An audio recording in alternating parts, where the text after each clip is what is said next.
I think the governor's pretty foolish saying what he said, because I got note of it, won't let it go, we'll look into it.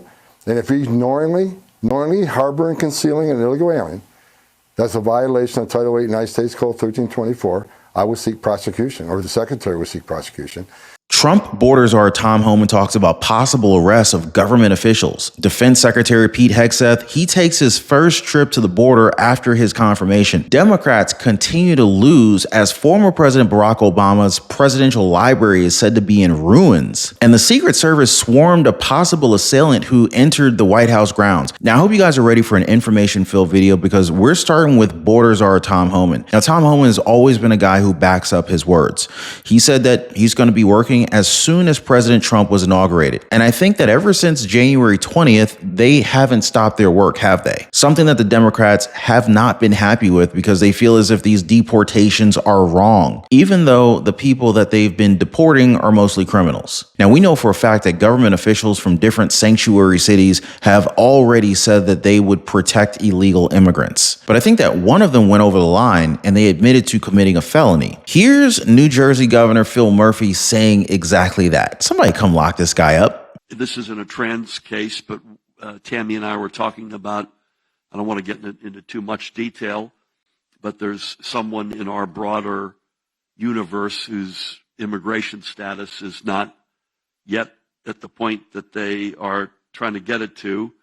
And we said, you know what, let's have her live at our house above our garage. And good luck to the feds coming in to try to get her. It's quite apparent that Murphy is clueless as to why their party lost last year. Border security is one of the top concerns of Americans across the nation. And yet, here he is talking about harboring an illegal immigrant in his house. Remember that Tom Homan has been talking about this for some time now. President Trump tapped him to lead these mass deportations. And he's not going to bow down to any government official, especially those who are willing to break the law. Here's what he had to say late last year when he went on Tucker Carlson's show. Check this out. You're taking hate from the insurrectionists? Yeah, which I'll wear as a badge of honor. I've been out there saying one thing to the mayor of Denver, right? To the mayor of Chicago, and to Governor Pritzker and the rest of them. You cannot help. You can choose not to help us. Stand aside, because we're going to do it. However, there's a line you can't cross. If you're going to impede what we're doing, that's a felony. If you're going to knowingly harbor and conceal an illegal alien from ICE agents, USC 1324 III, that's a felony. And we will prosecute. We're done playing the game. There are federal statutes on the books, written by Congress, enacted by Congress, signed by a president, said this is a felony to do these things. And we're going to take that seriously. And we got a strong AG coming in, Pam Bondi. I think will back me up on this. You can help it. You can sit aside and watch us do your work for you. Fine, you do it. But here's a message. No one's asking you to be immigration officers. What we're asking is give us access to the taxpayer-funded jail where you already locked somebody in a jail cell because apparently they're a public safety threat. When you're done with them, simply give them to us.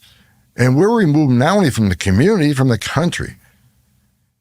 Because when you don't, and here's what they're going to get. They're going to get exactly what they don't want by taking this stance. You don't let me in the jail to arrest a bad guy, where one agent can arrest a bad guy in the safety and security of a county jail where we know he don't have access to weapons. You're going to release him back in the community. You're endangering the community, the immigrant community, because most likely to reoffend in that community.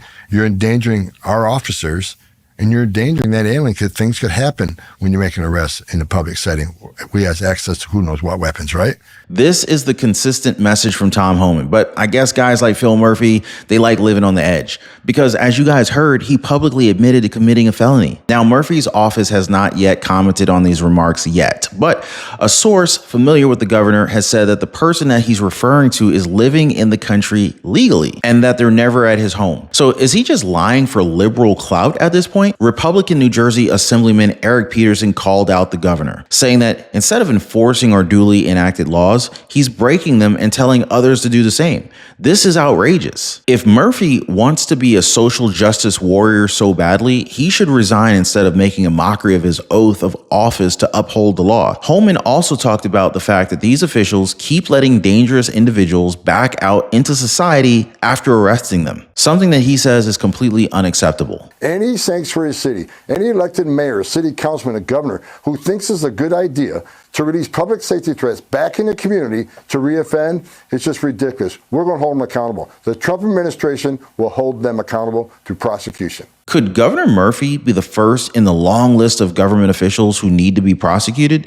Now, I have a feeling that Chicago Mayor Brandon Johnson, he might be in the running as well, because it's only a matter of time until they're forced to kind of back up their words. Speaking of backing up the promises of President Trump, Defense Secretary Pete Hegseth was recently at the border. Now, I want you guys to listen to this interview from a chopper because it shows you where his priorities lie when it comes to protecting our nation. Watch. So, Mr. Secretary, have the meetings been so hard as you've been talking with your command staff about getting this border secure? Are they ready? Do they have the tools necessary already? You know, it's been incredible to watch the military respond to the lawful orders of the commander-in-chief. There's been no hesitation. There's been full integration, belief in the mission. You know, our generation has spent 20 years guarding other people's borders while watching an invasion of our own. And the great people, the Border Patrol and DHS and ICE have done the best they can, but nobody can bring assets to bear like the Defense Department. Nobody. If the military is not able to be used to defend our own country, then what is it for? You're going to have your men and women there. What happens if they get bum rushed or someone fires on them? It's a great question. It's one of the first ones we encountered, right?